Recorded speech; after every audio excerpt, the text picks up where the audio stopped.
welcome to another episode of my podcast, One Woman is Twice Two Soldiers. I'm your hostess, Caitlin, with 20 plus years experience within sewing and 12 plus years experience within the hobby of living history. This podcast explores things as myth debunking, historic clothing and wardrobes, and a little bit of how I've incorporated things I've learned from history into my everyday 21st century life. So if any of that sounds interesting to you, I would love it if you would consider subscribing or following along. Last time we discussed dressing the 1830s baby and all of those parts, and this month we're going to look into wedding trousseaus of the mid-19th century. This is actually a requested podcast from a viewer. So without any further ado, let's get started. So I think that many people today think that a trousseau is more house linen and things that a bride needs for her new home. But by the mid-19th century, it seems much more about the clothing that a bride brings with her into a marriage.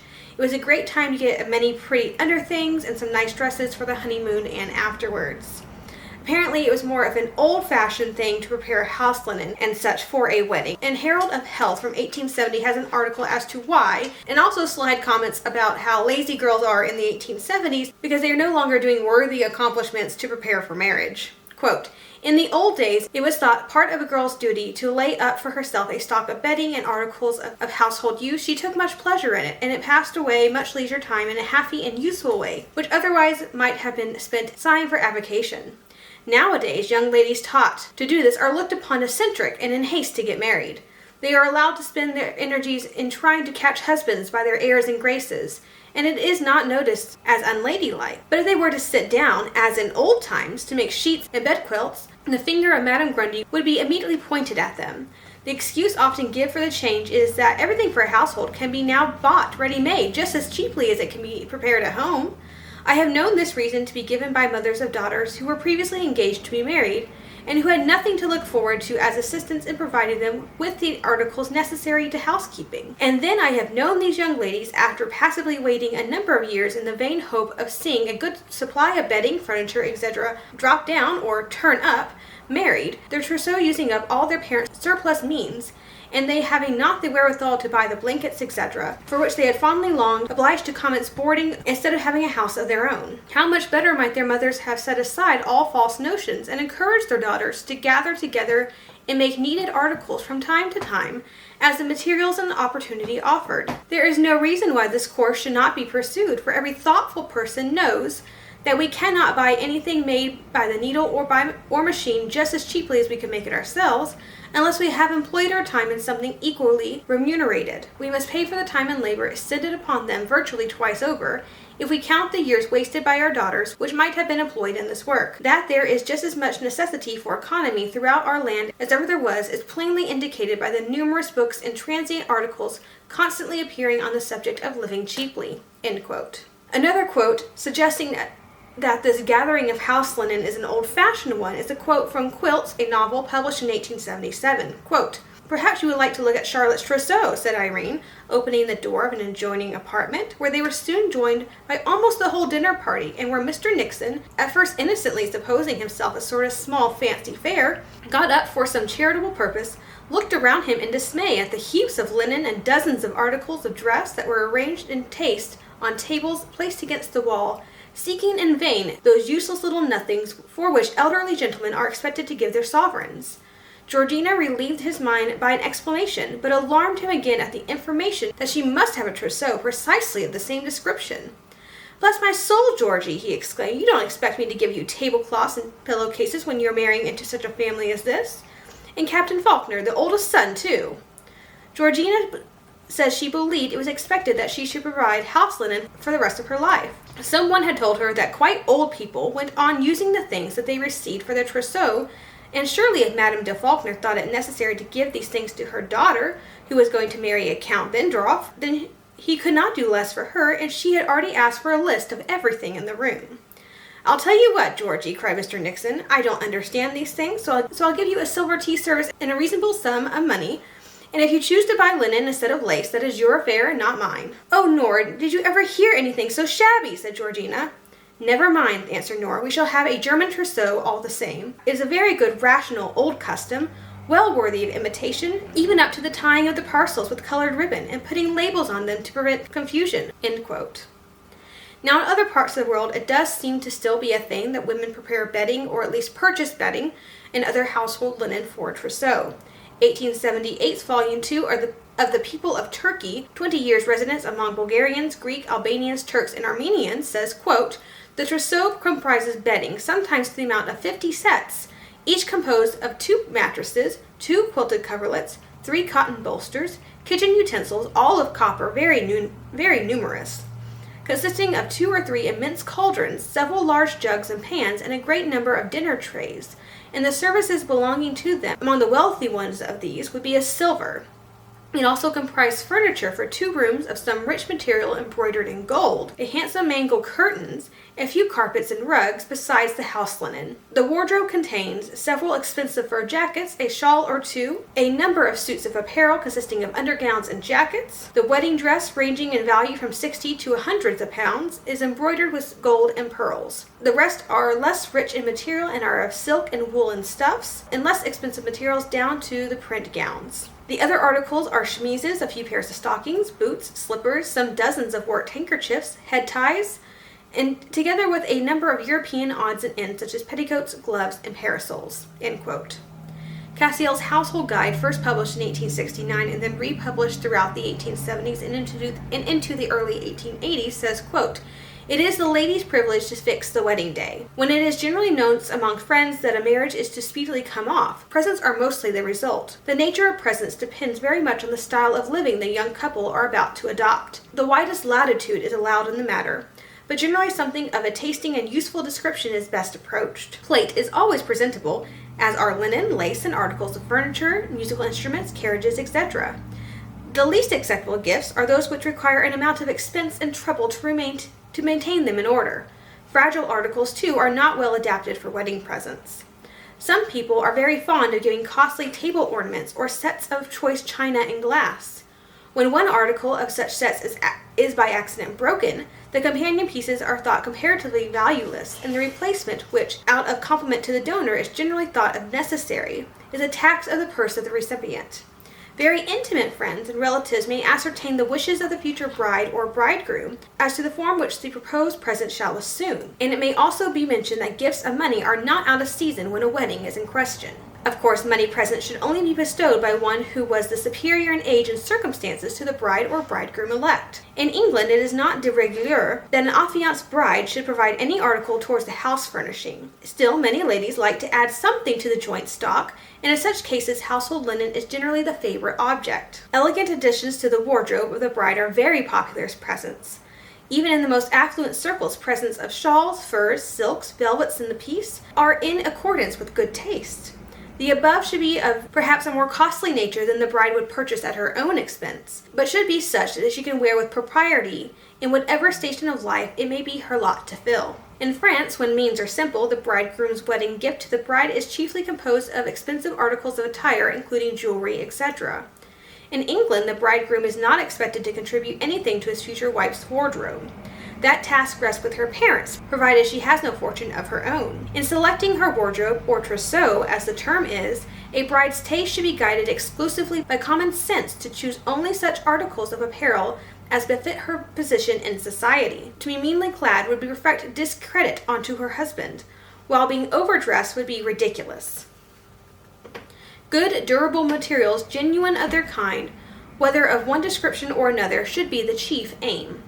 Cotton velvets, faced silks and satins, imitation lace, cheap jewelry, resplendent with false stones, gaudy feathers, flimsy streamers, thin showy boots, outrageously fashionable chignons and bonnets should be avoided, as cannot well have too much good body linen garments of the kind suffering little from change of fashion. She should have at least 12 months of outfits of clothes before made up, as many circumstances may tend to render them unwearable at the appropriate season. Changes from ill health, death, and fashion may intervene to render a good wardrobe in a very little time really useless." End quote. So let's go with the current research. Trousseaus in the mid-19th century consisted mostly of bride's clothes and not house linen. Those were given as gifts. House linen would include things such as tablecloths, napkins, table runners, sheets, bedding, all of that stuff. That would be comprised within house linen, and those are given mostly as gifts. So what would a trousseau contain? That will be the main bulk of this podcast. And of course, with all the clothing and linen sets, the amounts differ based on what the author finds necessary, so there's really no hard and fast rule. Also, some of this does depend on the bride's social standing, or at least her family's social standing, and of course monetary restraints. From the Art of Dressing Well in 1870, it says this about trousseaus. It is quite a long quote, but I do want to read it all. Quote, 6 linen chemises and 6 muslin chemises. The linen one should be very fine Irish linen, made with a yoke or band and handsomely trimmed. Fine needlework embroidery is a handsome finish, but takes a good deal of time. In its place, cambric bands are worn of handsome needlework, or fine ruffling of linen cambric edged with narrow lace. The muslin garments may be made plainer in fashion, and trimmed with embroidered bands, cambric ruffling, tape trimming, or pretty edging. 6 pairs of linen drawers and 6 pairs of muslin drawers. The linen ones should be tucked about 3/8 of a yard and finished with embroidery, cambric bands, or cambric ruffling edged with lace. The muslin ones should be finished with a neat edge of buttonhole stitched points or scallops, or very pretty edging. It is preferable in making a trousseau to make up the chemises and drawers in sets, trimming them to match to be worn together. If embroidered, the patterns on the drawers should somewhat border those on the chemise bands, and the same rule applies to ruffles, whether of cambric or finer material. 6 fine nightdresses and 6 plain nightdresses. Fine nightdresses are usually made of cambric with deep yokes. These may be trimmed in a variety of styles, cambric edges finishing them handsomely at the throat, and also a handsome finish at the wrist. The embroidered yoke must have cuffs and collars to match, but tucked yokes can be finished by ruffling or edging. A very pretty yoke is made by alternate rows of narrow tucks and insertion of embroidery, tatting, or tape with an edging to match. Ruffling edged with narrow valencines is a pretty trimming for cambric or linen yokes. Muslin nightdresses may be made with yokes or in a sack pattern and trimmed in a variety of ways. Many make up elaborately embroidered yokes in muslin. It is better economy to embroider on linen and to make up in good cambric, as muslin will not last as long as the needlework and is never so handsome. A pretty finish to a plain muslin nightdresses is a linen tape edging. It wears well. Another is a tatting edge, and an edge of buttonhole stitch scallops worked on the garment will be found pretty and durable. Nightdresses should be made long and have a broad hem at the skirt. The skirt set on a yoke should be made full and are handsome trimmed down the hem from the throat to the bottom of the skirt, with cambric insertion and edging, and pretty mother of pearl buttons. Short nightgowns are no longer worn much, and they are not considered necessary now in a handsome wedding outfit. 3 fine corset covers and 3 plain corset covers. And the prettiest material for a handsome corset cover is fine cambric or thick nain silk muslin. If made full, the band should be of handsome French embroidery on cambric. Round the shoulders and sleeves if made plain, ruffling of linen cambric lace edged with lace is a pretty finish. A gold stud is prettier than a button to fasten the corset cover to the band, and the buttons running down the front should be of mother of pearl or 3 gold skirt studs. Plain corset covers should be of linen and trimmed with a neat edging and pearl buttons. It is best to allow a corset cover long-waisted enough to cover the entire corset, and run a drawstring in at the waist, allowing the skirt to hang loose. They are thus more perfect protection to the corset and will be more easily ironed. A corset cover made lately for a trousseau was a very fine cambric, with rows of embroidered cambric insertion and puffings alternating crosswise down the front, with the bands of insertion and edging to match, the sleeves puffed with a similar band. Stud holes for gold studs finished the waist. The skirt was half a yard long and finished with a narrow cambric edging. It was drawn in at the waist by a casing of tape, with 3 narrow bobbin tapes run in and drawn. 1 pair of embroidered white corsets, 2 pairs of plain white corsets, and 1 pair of colored corsets. These should all be the best material and made to fit the figure accurately. There is no economy in cheap corsets, and an ill-fitting pair will spoil the beauty of the most perfectly fitted dress. Colored corsets are only suitable for traveling, but will be found then a useful addition to the wardrobe.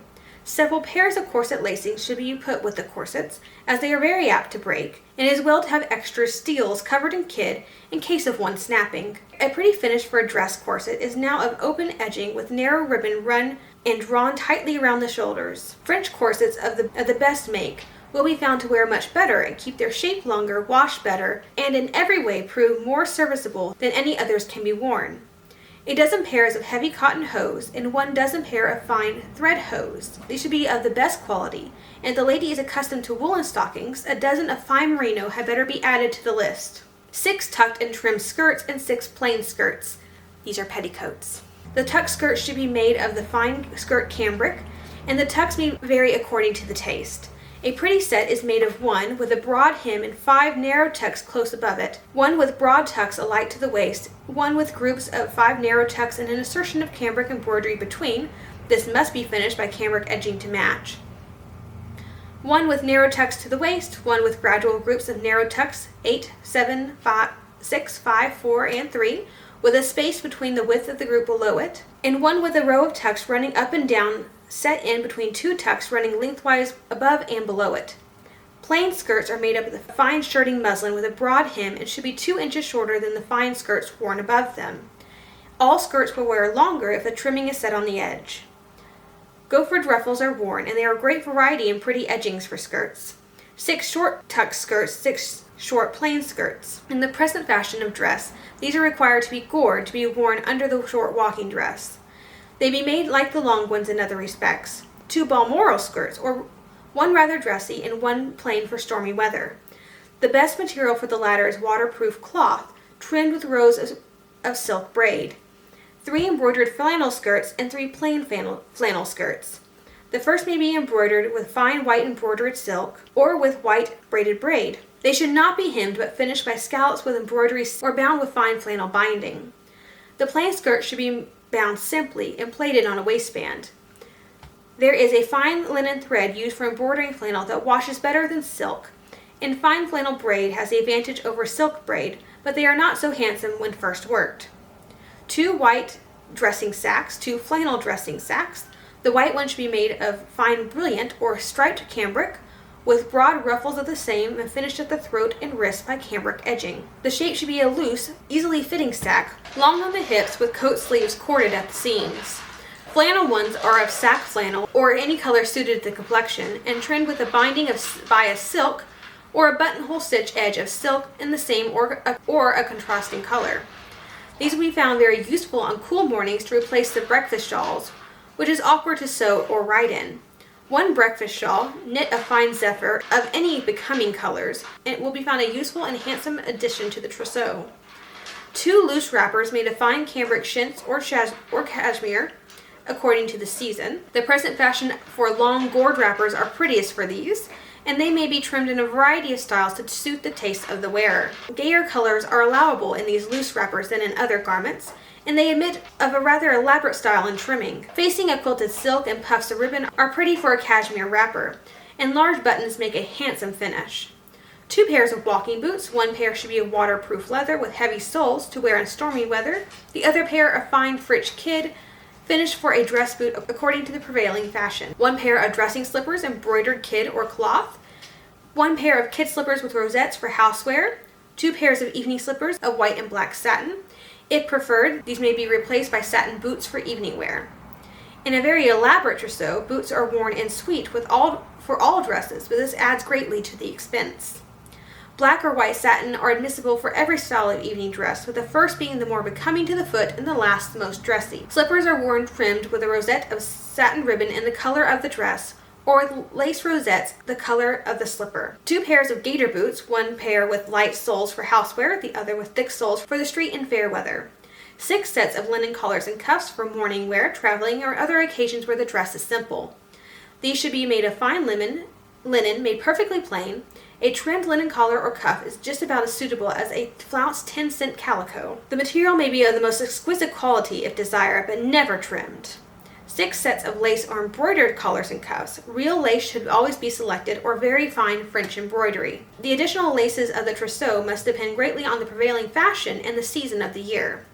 At times where square-necked waists are worn, puffed lace chemisettes are also necessary, and ruffles are often in fashion of the finest lace. Lace is universally becoming at the throat and wrist, and when ruffles are in fashion, nothing can give a prettier finish to any dress than soft lace so worn. In the same connection, we may include neck ribbons, which must be selected also according to fashion and the dresses. 2 for each dress is an ample supply. 6 pairs of kid gloves. 2 pairs of these should be white for evening wear, 2 pairs light for full walking suits, and 2 pairs dark for plain walking suits. To these should be added 2 pairs of thread or cloth according to the season.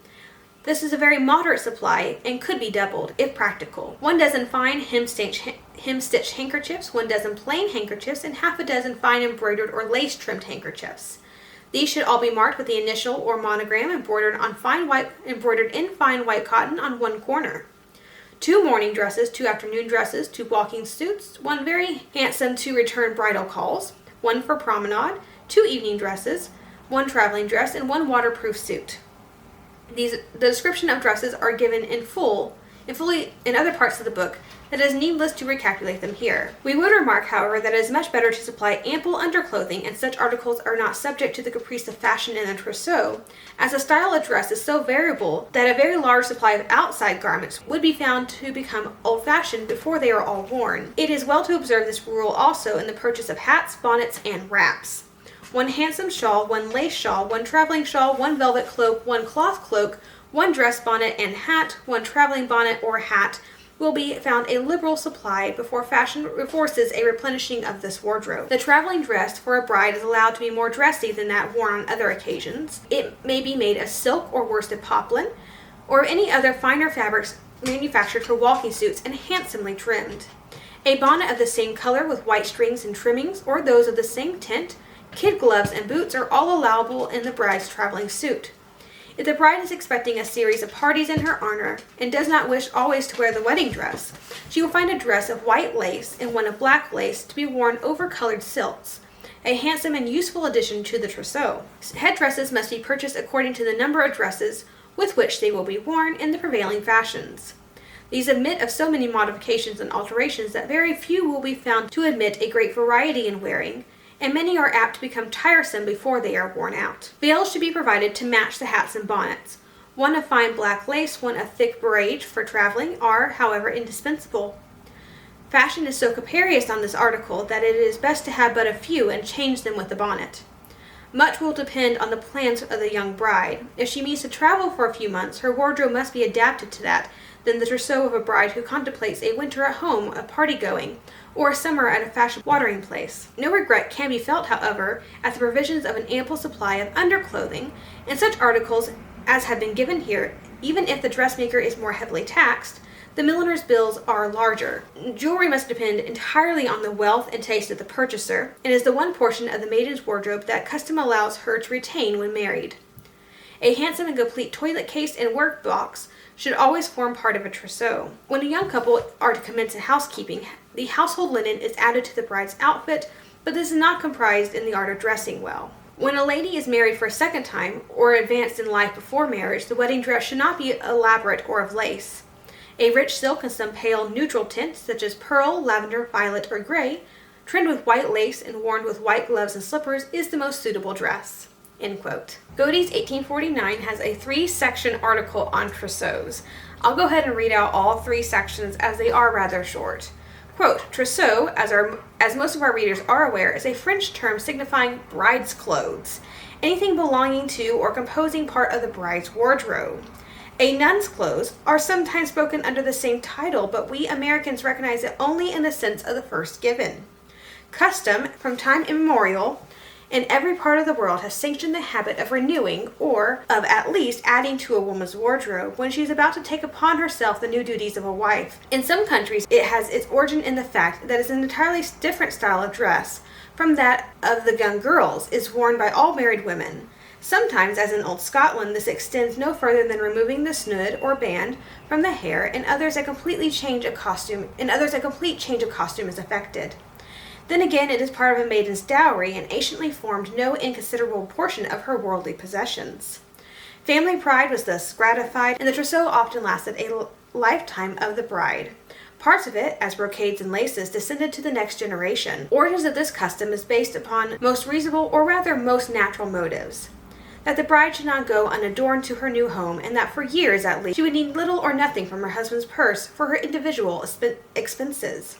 Not until the novelty of the new protection had worn off and she had come to regard dependence upon her husband as a tie between them. It is perfectly natural for that time the young wife should have hesitancy and delicacy in these matters.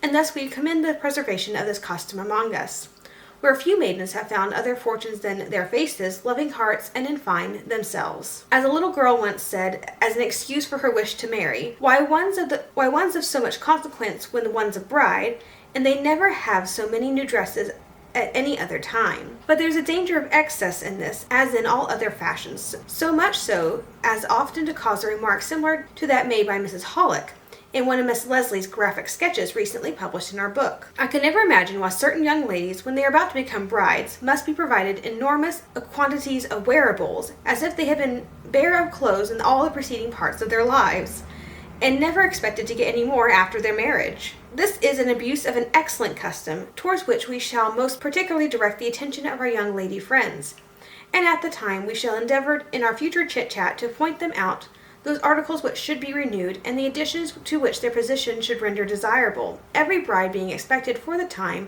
to go much into society, and frequently in a new circle of acquaintances, where good breeding to the contrary notwithstanding, she is often severely criticized and remarked upon, a truth which is confessed blushingly for the credit of our sex in American society. That is the end of the quote for section 1.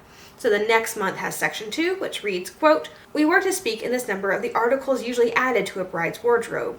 A portion of these need here not to be enumerated, but we would observe that the fashion for the essentials of every lady's dress changes nearly as often as the external habiliments. A needless quantity is, therefore, equally objectionable, though by no means choose the opposite extreme, and let anything of the kind be good in quality and neatly made. A bridal is most generally a season of festivity, and consequently followed by parties, etc., given in honor of the newly married.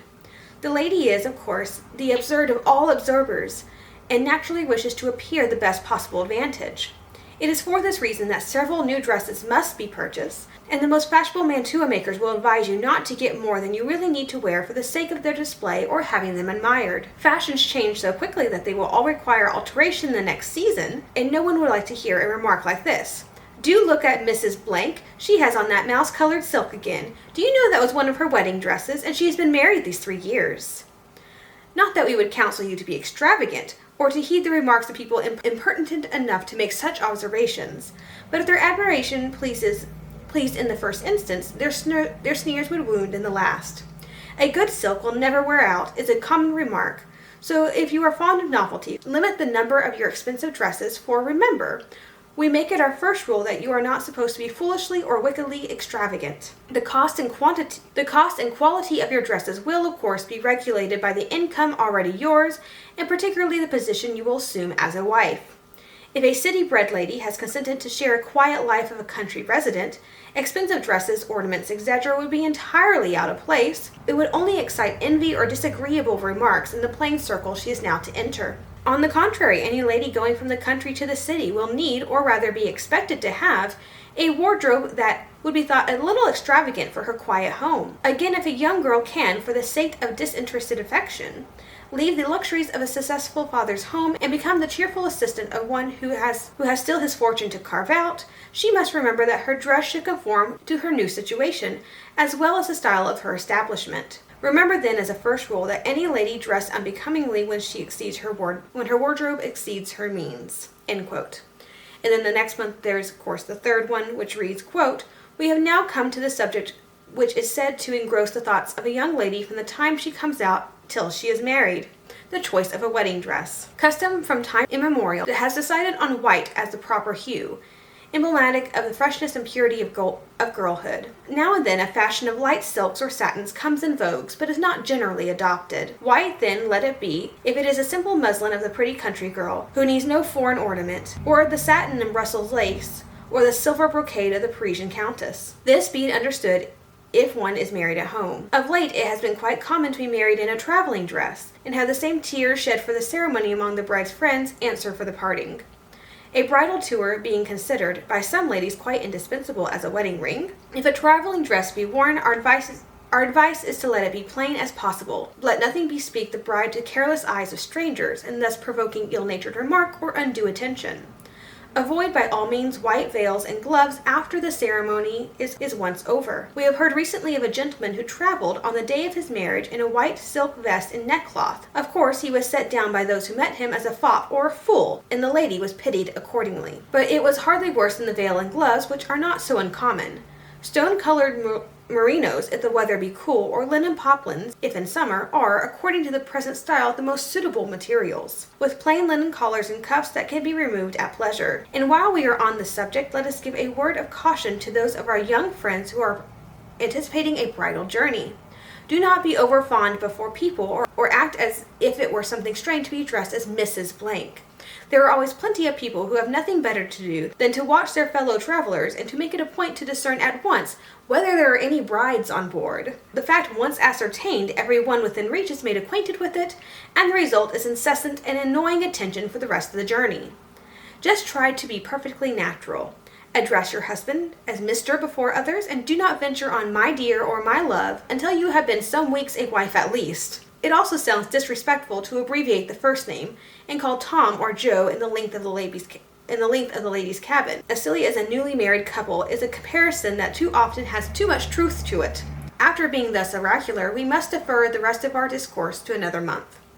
And that was the last I found. I don't think it was continued after that. If it was, I missed it. Our last quote of the day comes from the Young Lady's Treasure Book, also 1870. There doesn't seem to be very much information about trousseaus prior to 1870, except for, of course, the 1849 Godey's Lady's Book. Everything else was 71 or 70, which I find very interesting. Just doesn't seem to be talked about as much within the ladies' magazines. Anyway, quote, every girl who reads this book will concede that the marriage trousseau is an important point to be considered among the various directions onto which the subject of dress and needlework leads us. The quantity as well as the quality of the articles comprising the trousseau must naturally differ according to the social position of the future husband, and must be dependent in some degree upon the means of the prospective bride and her parents. If a girl with very little money at her command is about to marry a man of good social position, she would do much better in planning out her trousseau to sacrifice quantity and buy few things in the best of their kind. The wedding dress is often an immense pull on the shallow purse, and one consequence of this having constantly been felt by brides-elect during many recent years of depression in the English money market, has been the ever-growing fashion of being married in a traveling dress. This not only saves the pocket of the bride, but those of the bridesmaids as well. When the bride wears a traveling dress, the bridesmaids don prettily made walking toilets. As we have explained before, this book is intended principally for girls of the middle classes. Brides of a higher grade might smile at the idea of making economy a study of their bridal attire. But at the same time, there is many a girl in England, at the moment we write, of good family, a penniless lass with a lame pedigree, who is pondering how best to make such a show of her wedding day as shall in no wise disgrace her husband to be, and yet come within the compass of a scantily filled purse. She feels that it would be an injustice to her parents to allow them to extend more than they can afford, and unfair to her husband, who not to appear as well dressed as the women in his own family. It is a dilemma which only a woman can understand. It is, in any case, a mistake to buy too many dresses for the trousseau, since the fashion of them alters so rapidly that the majority of the dresses would probably be old-fashioned before they could be worn out. For the guidance of the brides-elect, we have drawn up a list of articles of underlinen for the trousseau, which would form a liberal supply for the girl of the middle classes. List of articles of underclothing for a trousseau: 6 long cloth chemises trimmed with lace or work, 6 night dresses, 6 pair of drawers tucked and trimmed, 2 corsets, 1 pair of French corsets, 4 flannel petticoats colored or white, 2 trimmed white petticoats, 1 bridal petticoat, 4 slip bodices trimmed, 4 camisoles, 2 handsome lace camisoles, 2 dozen handkerchiefs, 1 trimmed lace handkerchief, 2 dozen hose, cotton, 1 lisle hose, 1 pair silk, 2 white brilliant dressing gowns, 1 richly trimmed dressing gown, 1 flannel wrapper, 2 chintz toilet jackets, 2 nightdress bags trimmed with embroidery, 4 merino vests. There are many modifications which may be made to a list of this kind. Some ladies, for instance, would substitute the convenience and sanitary combination garment for chemises and drawers, recognizing the fact that no woman can be well fitted with her gown unless she is well fitted with her corset. Long experience has taught the present writer that a corset at 25 shillings is eventually much cheaper than one of half a guinea, keeping its shape and cleaning over and over again, coming out like new each time. Whether the garments chosen be of the ordinary and somewhat old-fashioned make, or the combination, we should advise that half the number be made of thinner material than the remainder. Few things are more uncomfortable than having to wear thick new longcloth in hot weather, and the practice does not at all conduce to a healthy condition of the skin. The same observation is just as regards night dresses. We have made the list as inclusive and comprehensive as possible in order that the most elaborate trousseau no article may be found wanting, while those who may only have half the sum to lay out upon underclothing may be able to calculate to a nicety exactly what they can obtain for the money. Those who have the capacity and leisure for making part of their trousseau at home will find that the expenses are thereby greatly reduced. In this case, care should be taken to choose a very good make of long cloth. A small piece should be taken between the fingers and rubbed well. By this, the means of any presence of any dress is immediately detected. It falls on a coarse powder from the fabric and allows the lines to appear. Inexperienced purchasers may be misled by this dress and by calico which looks quite thick and close, but when washed becomes thin and poor. With good cotton, good needles, a soft make of long cloth, guiltless of dress, and happy thoughts dancing in rhythm to the movements of the needle, a girl sitting down to a long morning's work in a pretty room is a person to be envied. Even if the trimmings only can be made at home, there would be an appreciable economy. We shall devote the next chapter to the consideration of various kinds of fancy needlework that may be applied to this purpose." End quote. So I think that's just about it. So basically a 19th century trousseau or a mid-19th century trousseau is just a lot of underwear and some dresses and then some pretty outerwear for the bride. Not much applicable to today although I think maybe eventually we can go back to maybe 18th century, see if we can find any sources and some lists that may include such things as house linen. And what should be prepared. I think that would be quite nice. But that will be quite down the road. I just had to go find the sources, which I'm only beginning my journey into researching the 18th century, so that might be a while. And before we go, I almost forgot, but a couple of months ago, I was doing some research, and we started talking about Anna Alcott Pratt's, yes, Louisa May Alcott's sister. She wrote a diary about her early married life, and at the very end of the document, on a number of pages, there is her wedding wardrobe and also all the list of the gifts that were given at her wedding, which was in 1860. And I thought I would just read this out to you very quickly before we end, so that you can see what was her trousseau, or her wedding wardrobe as she termed it, and also some of the house linen that was gifted to her by family and friends, as we've also learned in this podcast. Similar to how a wedding registry works today, a lot of the house linen and such was given by friends and family.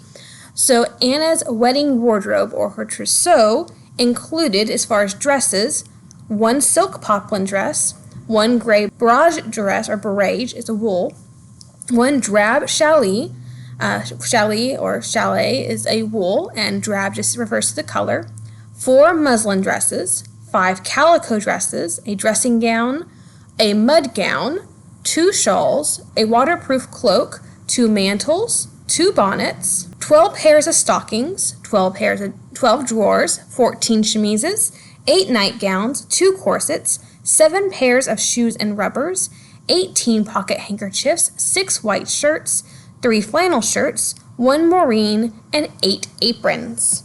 And then wedding gifts. She received cash gifts from quite a few people, including her Uncle May, Aunt May, several cousins, uncles, all added up to about $145. And then as far as wedding gifts, she was given a set of furniture from her husband, a work table and a whatnot given to her by someone who also gave her money gifts.